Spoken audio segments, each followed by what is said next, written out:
اور اپنے آنسو پونچھ کر ربایا اور کوٹ اتار کر غسل خانے کی طرف بڑھ گئی۔ کچھ دیر بعد وہ کمرے میں جائے نماز پر بیٹھی سلام پھیر رہی تھی۔ سلام پھیر کر اس نے آیت الکرسی پڑھی، پھر تسبیح فاطمہ پڑھی اور پھر دونوں ہاتھ جوڑ کر اٹھا لیے۔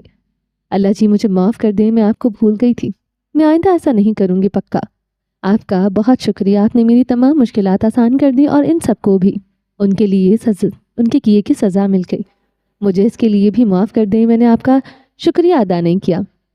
اللہ جی، وہ بولتے ہوئے رک گئی اور رونے لگ گئی۔ اس نے دعا میں اٹھائے ہاتھوں سے اپنا خوبصورت اور معصوم سا چہرہ ڈھانپ لیا۔ اللہ جی میں بہت بڑی خود غرض ہوں، بہت ہی بڑی خود غرض ہوں۔ مجھے آج درد ملا تو مجھے آپ کی یاد آئی۔ جب میں خوش تھی تو میں کیسے بھول گئی تھی آپ کو۔ مجھے معاف کر دیں میرے اللہ۔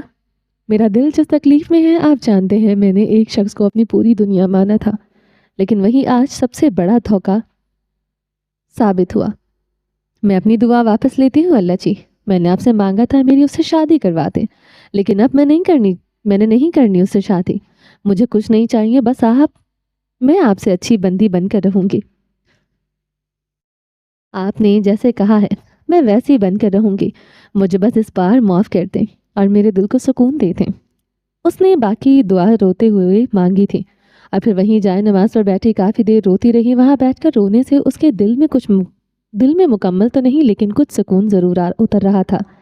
اس کا وجود آہستہ آہستہ وہیں جائے نماز پر لیٹ گیا اور وہ خاموش آنسو بہاتے ہوئے وہیں لیٹے لیٹے سو گئی تھی۔ باہر کی دنیا کی تمام تکلیفیں جیسے اس لمحے کے لیے اس کے رب سے جڑ کر تھم سی گئی تھی۔ شفق نے دی کیفین بار کے دروازے سے اندر قدم رکھا۔ سردی کے باعث اس کے قدموں میں ہلکی سی لرزش تھی، مگر دل میں موجود اضطراب اس سے کہیں زیادہ تھا۔ اس کے ہاتھ میں اسامہ کی جیکٹ تھی جسے وہ یوں تھامے ہوئی تھی جیسے کوئی قیمتی مگر غیر ضروری بوجھ ہو۔ کاؤنٹر پر کھڑے دانیال کی طرف اس کی نگاہیں جمی ہوئی، وہ تیزی سے اس کی جانب بڑھی۔ شفق کے چہرے پر ایک عجیب سے بے چینی اور سوالیہ نشان واضح تھا، جس نے اس کے خوبصورت نکوش پر ایک گہری تشویش کی لکیر کھینچ دی تھی۔ دانیال نے شفق کو آتے دیکھا تو اس کے چہرے پر ایک معصوم سی مسکراہٹ پھوٹ پڑی، ایک ایسی مسکراہٹ جو بظاہر معمول کی تھی مگر جلد ہی بدلنے والی تھی۔ جیسے ہی شفق اس کے قریب پہنچی دانیال نے محبت اور احترام سے پکارا، السلام علیکم شفق آپی۔ شفق نے سلام کا جواب نہایت سنجیدگی سے دیا۔ اس کی آواز میں معمول کی نرمی غائب تھی۔ وعلیکم السلام، اسامہ کہاں گیا ہے؟ شفق کی بات سن کر دانیال کے چہرے کے تاثرات پر ایک سایہ سا پڑا اور اس کی مسکراہٹ دھندلا گئی۔ اس نے فوراً جواب دیا، اوپر ماہم آپی کے ساتھ بیٹھے ہیں۔ پھر جیسے ہی اسے کچھ یاد آیا اس نے گھبراہٹ میں لہجے کو تیزی دی، آپی ماہم آپی اوپر ہی ہے، آپ جلدی سے آفس میں چلی جائیں۔ شفق نے گہری نظر سیڑھیوں کی جانب ڈالی جہاں سے اوپر جانے کا راستہ تھا اور دانیال کی بات کا جواب دیا، اسامہ نے خود بلایا ہے، کہہ رہا تھا آج ماہم سے آمنا سامنا کروانا ہے میرا۔ اس نے بات ختم کرتے ہی ہاتھ میں پکڑی اسامہ کی جیکٹ کی طرف دیکھا اور ایک شدید پریشانی کے عالم میں بولی، اگر اسامہ اوپر ہے تو اس کی جیکٹ باہر تمہاری بائک پر کیوں لٹکی ہوئی تھی؟ اور اس کی بائک بھی تو باہر نہیں کھڑی ہے۔ یہ بات دانیال کے لیے غیر متوقع دھچکا تھی۔ اس کے چہرے کے رنگ ہی اڑ گئے اور ایک لمحے کے لیے اس کی زبان گنگ ہو گئی۔ اسی لمحے اس کی نظریں شفق کے چہرے سے ہٹ کر پیچھے دروازے سے داخل ہوتے ہوئے اسامہ کی طرف گئیں۔ جو اپنے ہاتھ سے ہیلمٹ تھامے ہوئے تھا، اسامہ لڑکھڑاتے قدموں سے ان دونوں کی طرف بڑھ رہا تھا، لیکن عین وقت پر اس نے اپنا رخ موڑا اور آفس کی طرف بڑھ گیا جو کیفے کے اندرونی حصے میں تھا۔ اس نے شفق اور دانیال کو مکمل طور پر نظر انداز کر دیا اور خاموشی سے آفس میں چلا گیا۔ شفق اور دانیال نے ایک دوسرے کو پریشانی سے دیکھا اور فوراً اس کے پیچھے آفس کی طرف بڑھ گئے۔ آفس کے اندر اسامہ اس وقت کرسی پر بیٹھا رہا تھا۔ اس نے ریموٹ سے کمرے میں لگا ہیٹر آن کر دیا جس کی سرخ روشنی کمرے کے کونے کو گرماہٹ کا پیغام دے رہی تھی۔ وہ ہلکا ہلکا سردی میں کانپ رہا تھا، ایک کمزور لرزش اس کے پورے وجود پر طاری تھی۔ سب سے بڑھ کر یہ کہ وہ صرف ایک شرٹ میں اتنی شدید ٹھنڈ میں باہر بائک چکر لگا کر آیا تھا۔ اس کے ہاتھ، کان اور ناک بالکل سن ہو چکے تھے، وہ دانت آپس میں ہلکے ہلکے ٹکرا رہے تھے۔ اس نے اپنی آنکھوں کو بند کر کے خود کو کرسی پر سمیٹا ہی تھا کہ شفق اور دانیال اس کے سامنے آن کھڑے ہوئے تھے۔ شفق نے فوراً سوال کیا، کیا ہوا ہے ماہم؟ کہاں ہے ماہم؟ دانیال نے اس وقت یہی سوچ رہا تھا کہ اسامہ کیفے سے باہر کس وقت نکلا اور اب وہ شدت سے اسامہ کا جواب کا انتظار کر رہا تھا۔ اسامہ نے کوئی جواب نہیں دیا اور کانپتے ہاتھوں سے پین کی جیب سے سگریٹ کی ڈبیاں نکالی۔ اس نے ایک سگریٹ نکال کر ہونٹوں پر رکھا اور چپکے سے سلگایا۔ شفق نے اسامہ کی جیکٹ صوفے پر پھینکی اور اپنے دونوں ہاتھ میز پر رکھ کر تھوڑی زیادہ سنجیدگی سے بولی، اسامہ میں کچھ پوچھ رہی ہوں، اسامہ کے چہرے پر جو کچھ نظر آ رہا تھا اس نے شفق اور دانیال دونوں کو ایک گہری الجھن میں مبتلا کر دیا تھا۔ آج وہ چہرہ دکھی تھا، آنکھوں میں ایک عجیب سی سرخی تھی اور وہاں پر ایک پشیمانی صاف چھلک رہی تھی، جیسے اس نے کوئی بڑا گناہ کر دیا ہو۔ سگریٹ کا ایک لمبا گہرا کش لے کر اس نے دھیرے سے کہا، چلی گئی وہ، شاید ہمیشہ کے لیے۔ اس بات نے دانیال اور شفق دونوں کی زبان کچھ لمحوں کے لیے بند کر دی تھی۔ وہ دونوں اپنے اپنے حساب سے اس کے جواب کو سن کر دماغ میں سوچنے لگ گئے تھے کہ آخر ہوا کیا ہوگا۔ اتنے میں اسامہ دوبارہ بولا، میں نے اسے سب سچ بتایا اور اس نے کہا کہ میں نے اس کا بھروسہ توڑا، اس کا دل بھی توڑا۔ وہ میری شکل دوبارہ نہیں دیکھنا چاہتی، مجھے اسے نہیں بتانا چاہیے تھا۔ پھر اس نے فوراً سگریٹ دوبارہ ہونٹوں پر لگایا اور ایک لمبا گہرا کش کھینچ کر خود کو پرسکون کرنے کی کوشش کی، لیکن ناکام رہا۔ سگریٹ کی نوک سے دھواں کم کم ہی نکل رہا تھا۔ صرف وہی جانتا تھا اس کے ہاتھ کیوں کانپ رہے تھے اور اس کے دل و دماغ میں اس وقت کون سا طوفان برپا تھا۔ مگر بھائی کیوں؟ یہ اتنی بڑی بات تو نہیں تھی جو ماہم آپی نے ایسا کیا۔ دانیال کے لہجے میں ایک معصوم سا دکھ موجود تھا جو اپنے بڑے بھائی کو اس بری حالت میں دیکھ کر آ رہا تھا۔ وہ اسامہ کی محبت کی شدت کو جانتا تھا اور تھوڑا بہت اس چیز سے بھی واقف تھا کہ اگر ماہم آپی ایسا کہہ گئی ہیں تو اسامہ کی اندرونی حالت کیا ہوگی۔ شفق بالکل ہی خاموش تھی اور نظریں جھکا کر کھڑی تھی۔ اسے پورے سچ کا علم تھا۔ وہ کچھ نہ بولی تھی اور نہ ہی وہ دانیال کے سامنے کچھ بول سکتی تھی۔ اس کا دل واقعی نازک تھا اور آج اس نے اسے توڑ دیا تھا۔ اسامہ نے پتہ نہیں دانیال کی بات کا جواب دیا تھا یا خود سے کچھ کہا تھا۔ اس کی نظریں میز پر جمی تھی۔ بھائی وہ غصے میں ہوگی، غصہ ٹھنڈا ہوگا تو وہ سب ٹھیک ہو جائے گا۔ دانیال کو کچھ سمجھ نہیں آیا کہ وہ اسے اور کیا کہے۔ شاید اسامہ اتنا بول کر اٹھا جیسے ہی اس نے 2 قدم بڑھائے اس کے وجود نے ایک لمحے کے لیے اس کا ساتھ چھوڑا اور اگر وہ بروقت میز پر ہاتھ نہ رکھتا تو وہ وہیں گر جاتا۔ دانیال اور شفق فوراً اسامہ کی طرف بڑھے، لیکن تب تک وہ خود کو سنبھال کر سیدھا کھڑا ہو چکا تھا۔ اس نے شفق کی طرف دیکھتے ہوئے کہا، پلیز مجھے گھر چھوڑ دو۔ شفق نے کوئی جواب نہ دیا بلکہ ایک لفظ کہے بغیر صوفے کی طرف بڑھی، اسامہ کی جیکٹ اٹھائی اور اسی خاموش قدموں سے آفس سے باہر نکل گئی۔ اس نے اسامہ کی طرف دوبارہ نہیں دیکھا اور اسامہ اس کے پیچھے چل پڑا۔ دانیال اسامہ کے ساتھ ساتھ چل رہا تھا، اس ڈر سے کہ کہیں وہ دوبارہ نہ گر جائے۔ اسامہ کے قدموں میں ہلکی سی لڑکھڑاہٹ موجود تھی جو صرف غور سے دیکھنے پر محسوس ہو رہی تھی، لیکن دانیال کو وہ صاف نظر آ رہی تھی۔ کیفے سے باہر آ کر دانیال نے شفق کی کار کا آگے والا دروازہ کھولا اور اسامہ اندر بیٹھ گیا۔ تب تک وہ سگریٹ ختم کر چکا تھا اور بیٹھنے سے پہلے ہی اس کے ہاتھوں سے سگریٹ نیچے گر گئی تھی۔ آج اس نے سگریٹ کو اپنے مخصوص انداز میں پھینکا نہیں تھا بلکہ وہ تو بس نیچے گر گئی تھی۔ شفق نے ڈرائیونگ سیٹ سنبھالی، اسامہ کی جیکٹ بیک سیٹ پر پھینکی اور کار سٹارٹ کر کے چلا دی۔ کچھ دیر بعد شفق کی کار میں مین روڈ پر تھی۔ شفق تب سے خاموش تھی اور اس کے چہرے پر غصہ چھایا ہوا تھا۔ اسامہ خاموشی سے کانپ رہا تھا اور باہر سڑک کی جانب دیکھ رہا تھا۔ تم نے کہا تھا تم اس کا دل نہیں توڑو گے اور سب سنبھال لو گے اسامہ۔ شفق نے آخر زبان سے کچھ الفاظ نکالے۔ میں نے بہت سوچا تھا لیکن میں اسے دھوکے میں یا کہوں یا قید میں نہیں رکھ سکتا۔ اسامہ کے لہجے میں اب پہلے کی نسبت غیر متوقع سکون تھا۔ اسامہ تم نے کہا تھا تم آخر میں سب ٹھیک کر دو گے، تم نے کہا تھا ماہم کو تکلیف نہیں ہوگی آخر میں۔ اب شفق کا غصہ صاف ظاہر ہو رہا تھا، اس کی آواز بھی بلند ہو گئی تھی۔ شفق میں کہہ رہا ہوں نا تم مجھ سے نہیں ہو سکا ویسا جو میں نے سوچا تھا۔ اسامہ نے ایک لمحے کے لیے شفق کی طرف دیکھا، جھوٹ بول رہی ہو نا تم؟ شفق پھر سے چیخے، تمہیں یقین نہیں ہے مجھ پر؟ اسامہ نے ایک درد بھرے لہجے میں کہا، یقین کیا تھا اسامہ تم پر؟ تم نے کہا تھا ماہم اس سب کی سزا نہیں بھگتے گی، تم نے کہا تھا وہ آخر میں بس خوش ہوگی۔ میں نے تمہیں تب بھی بتایا تھا وہ معصوم سی لڑکی، اس نے پہلے ہی بہت دکھ جھیلے، لیکن تم نے اس کی زندگی میں ایک نئے دکھ کا اضافہ کر دیا۔ شفق کی آواز میں بھی درد اتر آیا تھا، لیکن وہ ماہم کے لیے تھا، اسامہ کے لیے نہیں۔ تم سے زیادہ مجھے اس کی پرواہ ہے۔ اسامہ کی بات ابھی مکمل بھی نہیں ہوئی تھی کہ شفق بیچ میں دوبارہ چیخ کر بولی، پھر سے جھوٹی بکواس کر رہے ہو تم اسامہ۔ بمشکل اپنے آنسو روک پا رہا تھا، لیکن اس نے ہار نہیں مانی اور اپنے آنسوؤں کا بند ٹوٹنے سے بچایا لیا۔ جو مرضی سمجھو تم۔ وہ پھر سے باہر دیکھنے لگا۔ ہاں اب تم یہی کہو گے، سب سمجھ رہی ہوں میں تمہاری اس چال کو۔ میرے سامنے تم دکھی ہونے کا ڈرامہ کر رہے ہو تاکہ میں خود ماہم کے پاس جاؤں اور اسے سب کچھ بتاؤں، لیکن ایک بات یاد رکھنا، میں ایسا کچھ نہیں کرنے والی۔ اگر تمہارا یہ دکھ اصلی بھی ہے تب بھی نہیں۔ شفق سامنے دیکھتے ہوئے رک کر بول رہی تھی۔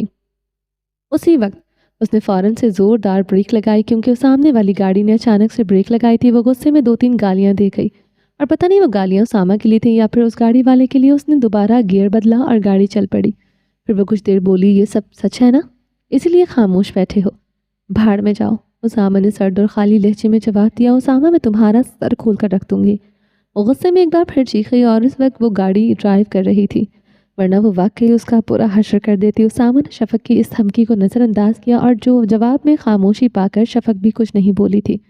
گھر کے باہر جیسے ہی شفق نے گاڑی روکی، اسامہ فوراً سے کار سے اترا اور تیز قدم اٹھاتا ہوا گھر کی طرف بڑھ گیا۔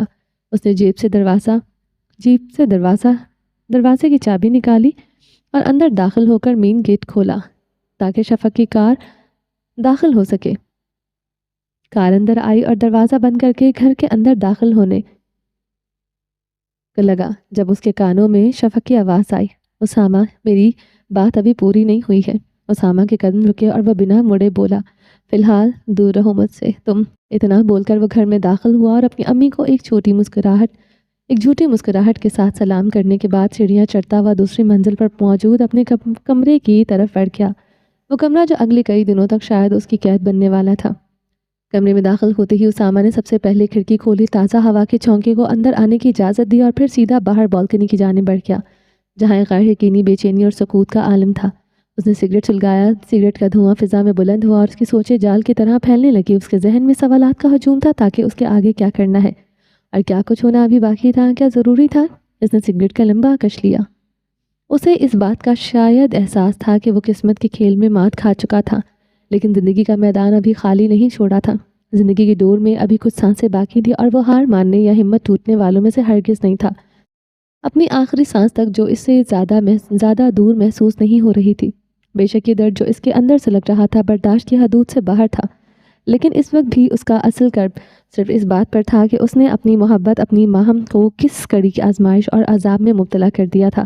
یہ کوئی اچانک یا جذباتی فیصلہ نہیں تھا، بلکہ اس نے یہ قدم بہت سوچ سمجھ کر ایک مکمل منصوبے کے تحت اٹھایا تھا۔ جس دن اس نے یہ قدم اٹھانے کا تہیہ کیا تھا، اسی دن سے اس نے ماہم کو اس سب کے لیے تیار کرنا بھی شروع کر دیا تھا تاکہ جھٹکا کم لگے۔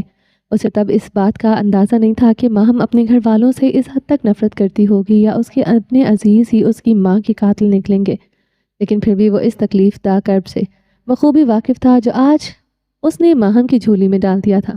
اسے یقین تھا کہ وہ ماہم کو اس قدر مضبوط بنا دے گا کہ وہ اکیلے ہی اس درد کی شدت کو جھیل سکے، وہ اس سے باہر نکل سکے۔ اسے محبت حاصل کرنے سے زیادہ اپنی محبت کا سکون زیادہ عزیز تھا، اور وہ یہ بھی جانتا تھا کہ حقیقی سکون کا احساس شدید کرب اور اذیت کے بغیر مکمل نہیں ہوتا۔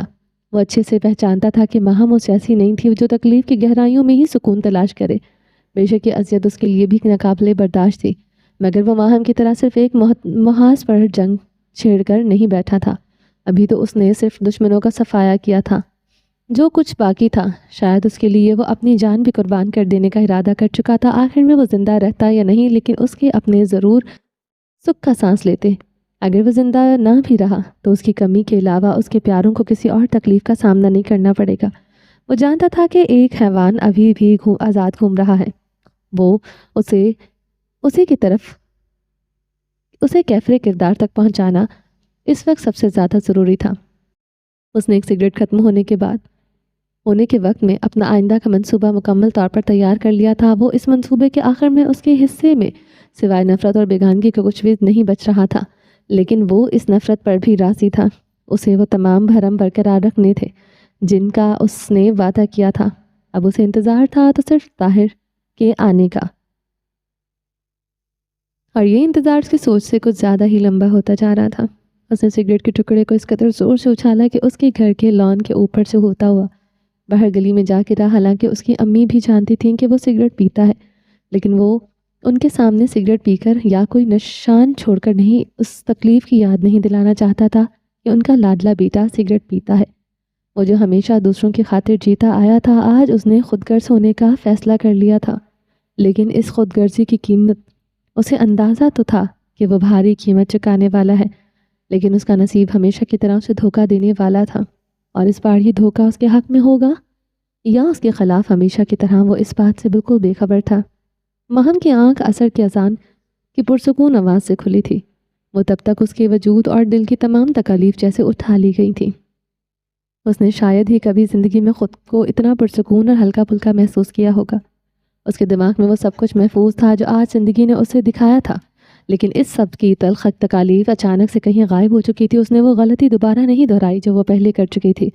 اس نے ناشکری نہیں کی، بلکہ اس غیر متوقع تحفے کے لیے اس نے اٹھ کر وہی جائے نماز پر بیٹھے بیٹھے اللہ کا شکر ادا کیا۔ وہ دوبارہ باوضو ہو کر عصر کی نماز ادا کی اور ایک حقیقی مسکراہٹ چہرے پر سجائے کمرے سے باہر نکل گئی۔ رات کا کھانا کھانے کے بعد ہی وہ واپس اپنے کمرے میں آئی۔ کمرے میں داخل ہوتے ہی اس کے چہرے پر سجی پرسکون مسکراہٹ دھیرے دھیرے اڑ گئی۔ اس کے ہونٹوں نے رونے کی کوشش کی، لیکن کسی انجانی طاقت نے اس کے آنسوؤں کو روک دیا تھا۔ کوئی تو تھا اس کے علاوہ بھی جو اس کے سکون کی دعا مانگ رہا تھا، اور وہ دعا اپنا اثر بھی دکھا رہی تھی۔ اس نے عشاء کی نماز ادا کی اور پھر بس بستر سیدھا کر کے کمبل اوڑھا اور بیڈ سے ٹیک لگا کر بیٹھ گئی۔ پھر دائیں جانب پڑی میز کی دراز سے ایک نئی ڈائری نکالی، کیونکہ اس کی پرانی دونوں ڈائریاں غائب ہو چکی تھیں۔ یہ ایک اس کی والدہ کی وفات کے وقت اور دوسری جب وہ اسامہ کے ہاتھوں اغوا ہوئی تھی۔ یہ نئی ڈائری اس نے ابھی لی تھی اور اس میں ماہم نے اسامہ اور اپنے علاوہ کچھ نہیں لکھا تھا، لیکن وہ سب اچھی میٹھی یادیں تھیں، اور آج جو وہ لکھنا چاہتی تھی وہ اس خوبصورت دنیا کا افسوسناک اختتام تھا جو بالکل بھی اچھا نہیں ہوا تھا۔ وہ کافی دیر ڈائری کے سامنے رکھے ہاتھ میں قلم پکڑے کچھ لکھنے کی کوشش کرتی رہی، لیکن وہ ایک لفظ سے زیادہ نہ لکھ سکی۔ وہ ایک لفظ تھا اسامہ۔ رات کافی ہو چکی تھی، لیکن اسامہ نے اپنے کمرے سے باہر آنے کی زحمت نہیں کی تھی۔ شاید آج اس کی نماز بھی چھوڑ دی تھی، اور اگر پڑھی بھی تھی تو اپنے کمرے میں ہی۔ اس کی امی نے 2 دفعہ شفق کو اسامہ کے پاس بھیجا، لیکن وہ دروازے سے ہی واپس مڑ گئے۔ وہ واپس جا کر جھوٹ بول دیا کر کہ وہ کسی کام میں مصروف ہے۔ آخرکار کھانے کا وقت ہو گیا اور اب اس کی امی خود اس کے کمرے میں آئی۔ اتفاق سے وہ اسے وقت لیپ ٹاپ کھولے ہی بیٹھا تھا۔ ان کے کمرے میں آتے ہی اس نے لیپ ٹاپ سامنے میز پر رکھا اور صوفے سے کھڑا ہو کر اپنی امی کی طرف بڑھا، چہرے پر ہلکی سی مسکراہٹ سجائے۔ وہ جیسے ہی ان کے قریب پہنچا اور اپنا چہرہ جھکایا تو انہوں نے ہلکا سا تھپڑ اس کے گال پر مارا۔ وہ سمجھ گیا تھا کہ یہ تھپڑ اسے کس قصور کی پاداش میں ملا ہے، لیکن اس نے فوراً موضوع بدلا اور پوچھا، کھانا بن گیا امی؟ اس کے وجود سے سگریٹ کی بو آ رہی تھی جو اس کی امی نے محسوس کر لی تھی، جس کی وجہ سے اسے پیار بھرا تھپڑ نصیب ہوا تھا۔ شفق بتا کر نہیں گئی تجھے؟ اس کی امی نے آنکھیں سکیڑتے ہوئے پوچھا۔ اسامہ فوراً سمجھ گیا اور بولا، وہ شاید میں بھول گیا تھا، چلیں کھانا کھاتے ہیں۔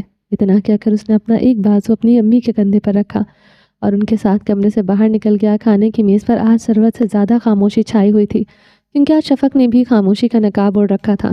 اسامہ تو ویسے ہی کم بولتا تھا۔ کھانا کھانے کے بعد اسامہ نے شفق کے ساتھ مل کر برتن اٹھائے اور کچن میں رکھ کر دھونے لگا۔ اس کی امی اور شفق اپنے اپنے کمروں میں جا چکے تھے۔ اسامہ نے پھر چائے بنائی اور 2 مگ میں ڈال کر اسے ٹرے میں رکھنے کی بجائے دونوں ہاتھوں میں پکڑ کر سیڑھیاں چڑھتا ہوا شفق کے کمرے کے باہر جا کر رکا۔ پھر پاؤں سے اس کا دروازہ کھٹکھٹایا اور کچھ دیر بعد شفق نے دروازہ کھولا جو پہلے ہی کھلا ہوا تھا۔ اسامہ نے مگ شفق کی طرف بڑھایا اور شفق نے ایک لمحہ سوچ کر مگ اسامہ کے ہاتھ سے تھام لیا۔ اسامہ نے 2 قدم اپنے کمرے کی طرف اٹھائے جب اسے شفق کی آواز نے روکا۔ اسامہ نے مڑ کر نہایت نرمی سے جواب دیا، جی اندر آ جاؤ، بول کر شفق پلٹی اور اسامہ بھی اس کے کمرے میں چلا گیا۔ اسامہ اس کے پاس جا کر اس کے بیڈ پر بیٹھ گیا اور مگ سامنے پڑی میز پر رکھ دیا۔ کیا شروع سے تم نے ماہم کے لیے یہی سوچ رکھا تھا؟ شفق نے نرمی لیکن سنجیدگی سے سوال کیا۔ ہاں، کچھ ایسا ہی، مجھے معلوم تھا وہ آخر میں مجھے چھوڑ جائے گی، اسامہ نے مسکراتے ہوئے جواب دیا۔ لیکن تمہیں تو اس سے محبت تھی نا؟ شفق تھوڑا سا حیران ہوئی۔ ابھی بھی ہے اور آخری سانس تک رہے گی، لیکن کیا کریں شفق، محبوب اگر حاصل ہو جائے تو محبت اپنی قدر کھو دیتی ہے۔ اسامہ کی مسکراہٹ مدھم پڑی اور اس کا ہاتھ مگ کی طرف بڑھا۔ تم نے ماہم کا استعمال کیا، بس میں صحیح کہہ رہی ہوں نا؟ شفق مگ سے اٹھتی بھاپ کو دیکھ رہی تھی۔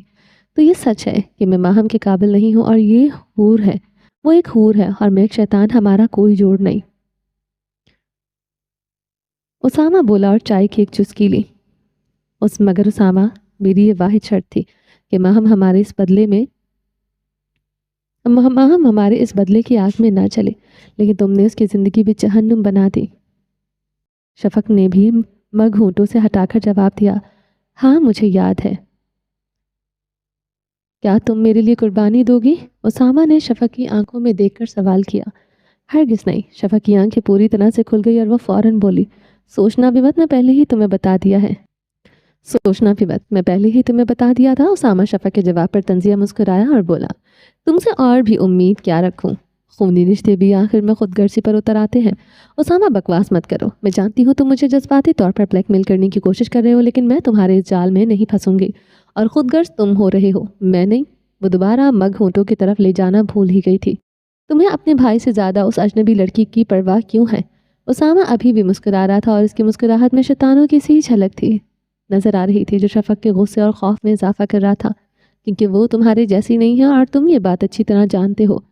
شفق کا غصہ اب بے قابو ہونے لگا تھا، آواز بلند۔ اسامہ نے شفق کی بات سنی اور مگ اٹھا کر چلنے لگا۔ کہاں جا رہے ہو؟ بات تو پوری کرو۔ اسامہ نے بغیر مڑے جواب دیا، مزید بکواس نہیں سن سکتا تمہاری، اور کمرے سے باہر نکل کر دروازہ بند کر دیا۔ وہ تو جا چکا تھا، لیکن اس کے الفاظ شفق کے کانوں میں گونج رہے تھے اور اسے یقین نہیں آ رہا تھا کہ اسامہ جو کچھ ابھی کہہ کر گیا تھا۔ وہ کچھ لمحے تو خاموش بیٹھی رہی اور پھر اچانک سے زور زور سے اسامہ کو غلیظ قسم کی گالیاں دینے لگی اور پھر رونے لگی۔ وہ بلک بلک کر رو رہی تھی۔ وہ اس کی دائیں آنکھ کے آنسو رخسار سے ہوتے ہوئے اس کے ہاتھ میں تھامے مگ میں گر رہے تھے۔ وہ چائے میں تحلیل ہو رہے تھے۔ تقریباً 2 سال قبل، جب فطرت اپنے رنگوں میں بہار کی نوید دے رہی تھی، عید الفطر کا تیسرا دن تھا اور شہر لاہور کی فضا میں ایک عجیب طرح کی خاموشی اور سوگ کی چادر پھیلی ہوئی تھی، کیونکہ تمام پردیسی لوگ لاہور کو چھوڑ کر عید منانے اپنے علاقوں میں گئے ہوئے تھے، اس گھر میں بھی جہاں کبھی خوشیوں کا ہجوم ہوتا تھا۔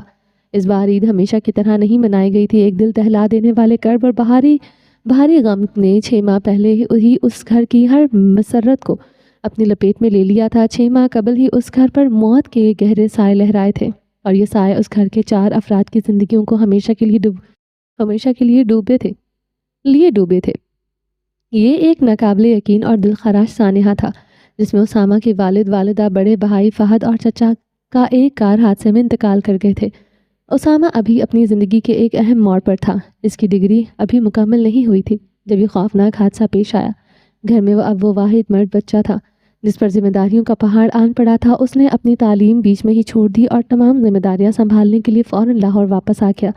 ان ذمہ داریوں میں اس کی چچی کا خیال بھی شامل تھا، جنہوں نے اسامہ کو بچپن ہی میں گود لے لیا تھا، کیونکہ تب تک اللہ نے انہیں اولاد سے نہیں نوازا تھا۔ اسامہ کی والدہ نے اپنے بیٹے کی پیدائش ہوتے ہی اسے اپنی دیورانی کو دے دیا تھا، اور تب سے ہی وہ انہی کا بیٹا تھا، جو محبت اور اپنائیت کی ایک انمول مثال تھی۔ اس بات کے 3 سال بعد ان کے ہاں دانیال کی پیدائش ہوئی تھی، لیکن نہ تو اسامہ کو واپس مانگا گیا اور نہ ہی اسے گود لینے والوں کے دل نے چاہا کہ وہ اسے واپس دیں۔ ویسے بھی سبھی ایک ہی چھت تلے رہتے تھے، اس لیے اس کی کوئی خاص ضرورت بھی نہیں تھی۔ وہ بچپن سے ہی سب کا لاڈلا رہا تھا، اور ساتھ ہی اسے 2 والدین کی طرف سے بیک وقت پیار نصیب ہوا تھا۔ فہد اور شفق نے بھی اسے وہ پیار دیا جو شاید تب نہ دے پاتے اگر وہ اس کے پاس نہ ہوتا۔ شاید یہ اس وجہ سے بھی تھا کہ اسے کسی قسم کے احساس کمتری کا شعبہ تک نہ ہو۔ فہد کے لیے تو اسامہ کی ذات خود سے بڑھ کر تھی، اور شفق اس کی پہلی دوست بنی تھی۔ اسامہ کو جتنا پیار ملا تھا، وہ اس سے کہیں بڑھ کر دانیال کو پیار دیتا آیا تھا۔ یہ وہ گھر تھا جہاں دکھ نہ ہونے کے برابر تھے اور خوشیاں اتنی زیادہ تھیں کہ سمٹ نہ سکی، مگر اس ایک دن نے سب کچھ بدل کر رکھ دیا تھا۔ اس وقت وہ اپنے کمرے میں بیٹھا ایک کتاب پڑھنے میں مشغول تھا۔ اس کمرے کی کھڑکی ہمیشہ کی طرح بند تھی اور اس کے آگے پردہ پڑا ہوا تھا تاکہ باہر کی روشنی اسے تنگ نہ کرے۔ اس نے پڑھنے کے لیے کمرے میں صرف ایک مخصوص روشن لیمپ جلا رکھا تھا۔ اس کے علاوہ وہ سکون سے پڑھ نہیں پاتا تھا۔ بستر پر لیٹا وہ لڑکا آج کے اسامہ سے کافی مختلف تھا۔ اس کے چہرے کا رنگ صاف تھا اور آنکھوں کے گرد 2 سیاہ حلقے بھی تھے۔ وہ سیاہ حلقے بھی موجود نہیں تھے، البتہ اس کے ہونٹ سیاہ تھے لیکن جلے ہوئے نہیں تھے۔ وہ سگریٹ بھی پیتا تھا تو اپنے ہونٹوں کا بھرپور خیال رکھ کر۔ وہ دن میں برش بھلے 1 بار کرتا تھا، لیکن اپنے ہونٹوں پر اڑکے گلاب وہ 3 بار لگاتا تھا تاکہ سگریٹ اس کے ہونٹوں کو نہ جلائے، بلکہ اس کا اثر صرف اس کے پھپھڑوں تک محدود رہے۔ اچانک اس کے کمرے کا دروازہ آہستگی سے کھلا اور شفق اندر داخل ہوئی۔ اس نے اپنے آسمانی رنگ کے دوپٹے کو چہرے کے گرد لپیٹ کر حجاب کیا ہوا تھا۔ شفق وہ واحد شخص تھی جسے اسامہ کے کمرے میں دروازہ کھٹکھٹائے بغیر داخل ہونے کی اجازت تھی۔ وہ ایسا ہمیشہ سے تھا۔ اس کے ہاتھ میں ایک ٹرے تھی، اور اس ٹرے میں 2 مگ تھے، ایک سیاہ اور دوسرا لال رنگ کا۔ اس کے لبوں پر ایک پھیکی سی مسکران تھی۔ وہ آنکھوں میں اسامہ کے لیے بے پناہ محبت چھلک رہی تھی جو بچپن سے بڑھتی ہی آئی تھی۔ اسامہ ایک نظر شفق کو دیکھا اور اپنے پاؤں سمیٹ کر پیچھے کھینچ لی، لیکن کتاب سے نظریں نہیں ہٹائی۔ شفق اس کے بیڈ پر آ کر بیٹھی اور ٹرے درمیان میں رکھ دی۔